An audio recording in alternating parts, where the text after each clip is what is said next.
such creatures of habit, after remaining stationary from generation to generation.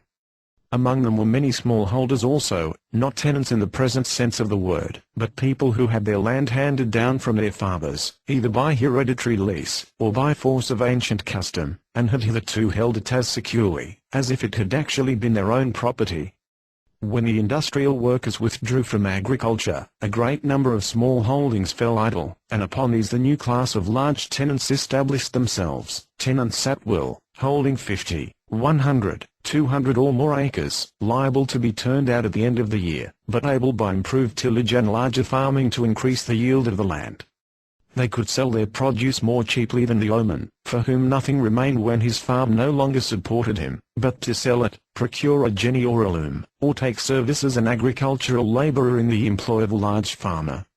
His inherited slowness and the inefficient methods of cultivation bequeathed by his ancestors, and above which he could not rise, left him no alternative when forced to compete with men who managed their holdings on sounder principles, and with all the advantages bestowed, by farming on a large scale and the investment of capital for the improvement of the soil.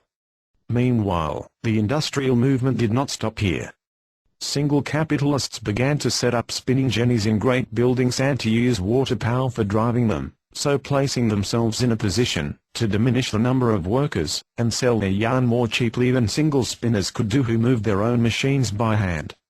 There were constant improvements in the jenny, so that machines continually became antiquated, and must be altered, or even laid aside, and though the capitalists could hold out by the application of water power even with the old machinery, for the single spinner this was impossible. And the factory system, the beginning of which was thus made, received a fresh extension in 1767, through the spinning throstle invented by Richard Arkwright, a barber, in Preston, in North Lancashire. After the steam engine, this is the most important mechanical invention of the 18th century. It was calculated from the beginning for mechanical motive power, and was based upon wholly new principles. By the combination of the peculiarities of the jenny and throstle, Samuel Crampton, of Furwood, Lancashire, contrived the mule in 1785, and as Arkwright invented the carding engine, and preparatory slubbing and roving frames about the same time, the factory system became the prevailing one for the spinning of cotton. By means of trifling modifications these machines were gradually adapted to the spinning of flax, and so to the superseding of handwork here too. But even then, the end was not yet. In the closing years of the last century, Dr. Cartwright, a country parson, had invented the power loom, and about 1804 had so far perfected it, that it could successfully compete with the hand weaver, and all this machinery was made doubly important by James Watt's steam engine, invented in 1764, and used for supplying motive power for spinning since 1785. With these inventions, since improved from year to year, the victory of machine work over hand work in the chief branches of English industry was won, and the history of the latter from that time forward simply relates how the hand workers have been driven by machinery from one position after another.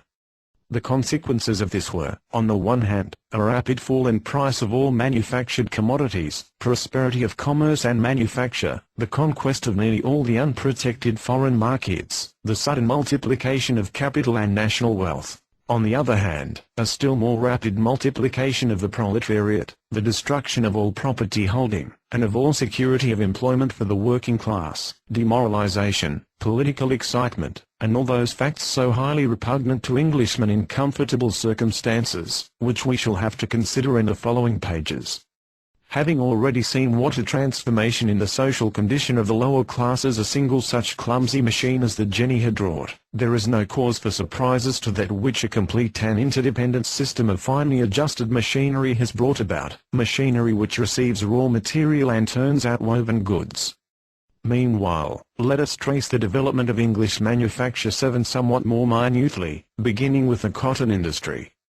In the years 1771 to 1775, there were annually imported into England rather less than 5 million pounds of raw cotton. In the year 1841 there were imported 528 million pounds, and the import for 1844 will reach at least 600 million pounds. In 1834 England exported 556 million yards of woven cotton goods, 76,500,000 pounds of cotton yarn, and cotton hosiery of the value of £1,200,000. In the same year over 8 million mule spindles were at work, 110,000 power and 250,000 hand looms, throstle spindles not included, in the service of the cotton industry, and, according to McCulloch's reckoning, nearly 1.5 million human beings were supported by this branch, of whom but 220,000 worked in the mills. The power used in these mills was steam, equivalent to 33,000 horsepower, and water, equivalent to 11,000 horsepower. At present these figures are far from adequate, and it may be safely assumed that, in the year 1845, the power and number of the machines and the number of the workers is greater by 1/2 than it was in 1834. The chief centre of this industry is Lancashire, where it originated. It has thoroughly revolutionised this county, converting it from an obscure ill-cultivated swamp into a busy lively region, multiplying its population tenfold in 80 years, and causing giant cities such as Liverpool and Manchester, containing together 700,000 inhabitants, and their neighbouring towns, Bolton with 60,000, Rochdale with 75,000, Oldham with 50,000, Preston with 60,000, Ashton and Stourbridge with 40,000, and a whole list of other manufacturing towns to spring up, as if by a magic touch. The history of South Lancashire contains some of the greatest marvels of modern times, yet no one ever mentions them, and all these miracles are the product of the cotton industry. Glasgow too, the centre for the cotton district of Scotland, for Lanarkshire and Renfrewshire, has increased in population from 30,000 to 300,000, since the introduction of the industry. The hosiery manufacture of Nottingham and Derby also received one fresh impulse from the lower price of yarn, and a second one from an improvement of the stocking loom, by means of which 2 stockings could be woven at once. The manufacture of lace too, became an important branch of industry after the invention of the lace machine in 1777. Soon after that date Lindley invented the point net machine, and in 1809 Heathcote invented the bobbin net machine, in consequence of which the production of lace was greatly simplified, and the demand increased proportionately in consequence of the diminished cost, so that now, at least 200,000 persons are supported by this industry. Its chief centres are Nottingham, Leicester, and the west of England, Wiltshire, Devonshire, etc. A corresponding extension has taken place in the branches dependent upon the cotton industry, and dyeing, bleaching, and printing. Bleaching by the application of chlorine in place of the oxygen of the atmosphere, dyeing and printing by the rapid development of chemistry, and printing by a series of most brilliant mechanical inventions, a yet greater advance which, with the extension of these branches caused by the growth of the cotton industry, raised them to a previously unknown degree of prosperity. The same activity manifested itself in the manufacture of wool. This had hitherto been the leading department of English industry, but the quantities formerly produced are as nothing in comparison with that which is now manufactured. In 1782 the whole wool crop of the preceding 3 years lay unused for want of workers, and would have continued so to lie, if the newly invented machinery had not come to its assistance and spun it. The adaptation of this machinery to the spinning of wool was most successfully accomplished. Then began the same sudden development in the wool district, which we have already seen in the cotton districts.